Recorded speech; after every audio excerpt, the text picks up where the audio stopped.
is dood. En de jonge vent die ik toen was, is nog dooier. Maar niet zo dood als hij. Ga je mond spoelen. Nou, dat is een goed idee, man. Haal de wodka maar. Waarom hebben we kinderen gekregen? Of waren wij te jong al oud? Hey! Kijk niet zo.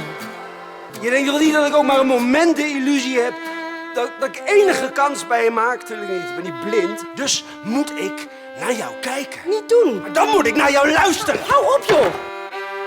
Een groot kind, ben je. Een groot kind. Jij hebt mij gewonnen. Vanaf nu ben ik van jou. Ik ben er niet. Ga weer.